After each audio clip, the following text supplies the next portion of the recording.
everybody. I am going to be reading How the Grinch Stole Christmas, and I hope you and Bob the BG Bear enjoy it. How the Grinch Stole Christmas by Dr. Seuss. Every Who down in Whoville liked Christmas a lot, but the Grinch, who lived just north of Whoville, did not. The Grinch hated Christmas, the whole Christmas season. Now, please don't ask why. No one quite knows the reason. It could be his head wasn't screwed on just right. It could be, perhaps, that his shoes were too tight. But I think that the most likely reason of all may have been that his heart was 2 sizes too small. But whatever the reason, his heart or his shoes, he stood there on Christmas Eve, hating the Whos, staring down from his cave with a sour, grinchy frown, and the warm lighted windows below in their town, for he knew every Who down in Whoville beneath was busy now hanging a mistletoe wreath. "And they're hanging their stockings," he snarled with a sneer. "Tomorrow is Christmas, it's practically here." Then he growled with his Grinch fingers nervously drumming. "I must find some way to stop Christmas from coming." For tomorrow, he knew, all the Who girls and boys would wake bright and early. They'd rush for their toys, and then, oh, the noise, noise. That's one thing he hated, the noise. Then the Whos, young and old, would sit down to a feast, and they'd feast, and they'd feast, and they'd feast. They would feast on Who pudding and rare Who roast beast, which was something the Grinch couldn't stand in the least. Then they'd do something he liked least of all. Every Who down in Whoville, the tall and the small, would stand close together with Christmas bells ringing. They'd stand hand in hand. The Whos would start singing. They'd sing and they'd sing and they'd sing. And the more the Grinch thought of this Who Christmas sing, the more the Grinch thought, "I must stop the whole thing. Why, for 53 years I've put up with it now. I must stop this Christmas from coming.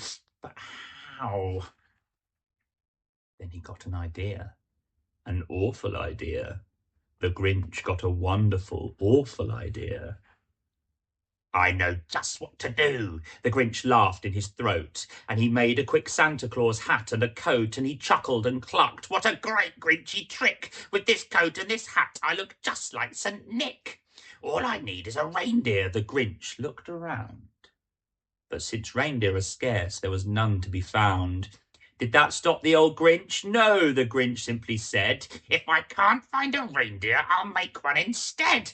So he called his dog Max. Then he took some red thread and he tied a big horn on the top of his head. Then he loaded some bags and some old empty sacks on a ramshackle sleigh, and he hitched up old Max. Then the Grinch said, "Get up!"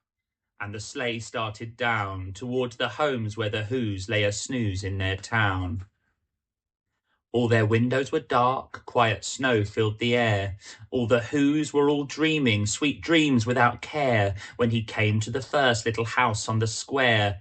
"This is stop number 1, the old Grinchy Claus hissed. And he climbed to the roof, empty bags in his fist. Then he slid down the chimney, a rather tight pinch, but if Santa could do it, then so could the Grinch. But he got stuck only once for a moment or two. Then he stuck his head out of the fireplace flue, where the little Who stockings all hung in a row. "These stockings," he grinned, "are the first things to go." Then he slithered and slunk with a smile most unpleasant around the whole room, and he took every present: pop guns and bicycles, roller skates, drums, checkerboards, tricycles, popcorns and plums, and he stuffed them in bags. Then the Grinch very nimbly stuffed all the bags one by one up the chimbley. Then he slunk to the icebox. He took the Who's feast. He took the Who pudding. He took the roast beast. He cleaned out the icebox as quick as a flash. Why, that Grinch even took their last can of Who hash. Then he stuffed all the food up the chimney with glee. "And now," grinned the Grinch, "I will stuff up the tree." And the Grinch grabbed the tree and he started to shove when he heard a small sound like the coo of a dove. He turned around fast and he saw a small who, little Cindy Lou who was not more than 2. The Grinch had been caught by this tiny Who daughter, who'd got out of bed for a cup of cold water. She stared at the Grinch and said, "Santa Claus, why? Why are you taking our Christmas tree? Why?" But you know that old Grinch was so smart and so slick. He thought up a lie and he thought it up quick. "Why, my sweet little tot," the fake Santa Claus lied. "There's a light on this tree that won't light on one side, so I'm taking it home to my workshop, my dear. I'll fix it up there and I'll bring it back here." And his fib fooled the child, and he patted her head. And he got her a drink, and he sent her to bed. And when Cindy Lou Who went to bed with her cup, he went to the chimney and stuffed the tree up. Then the last thing he took was the log for their fire. Then he went up the chimney himself, the old liar. On their walls he left nothing but hooks and some wire.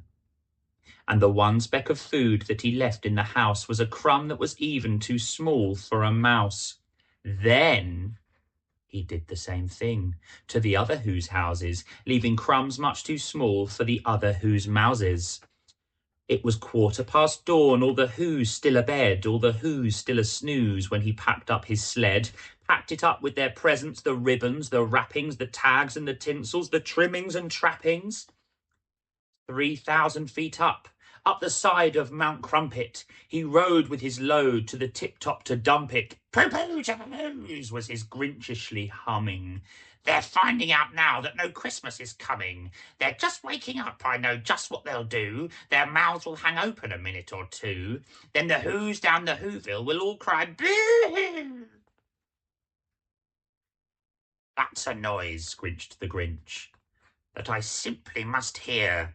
So he paused, and the Grinch put his hand to his ear, and he did hear a sound rising over the snow. It started in low, then it started to grow. But the sound wasn't sad. Why, this sounded quite merry. It couldn't be so. But it was merry, very. He stared down at Whoville. The Grinch popped his eyes. Then he shook. What he saw was a shocking surprise. Every Who down in Whoville, the tall and the small, was singing without any presents at all. He hadn't stopped Christmas from coming. It came. Somehow or other, it came just the same. And the Grinch, with his Grinch feet ice cold in the snow, stood puzzling and puzzling. How could it be so? It came without ribbons, it came without tags, it came without packages, boxes or bags. And he puzzled 3 hours, till his puzzler was sore. Then the Grinch thought of something he hadn't before. Maybe Christmas, he thought, doesn't come from a store. Maybe Christmas, perhaps, means a little bit more. And what happened then? Well, in Whoville they say that the Grinch's small heart grew 3 sizes that day.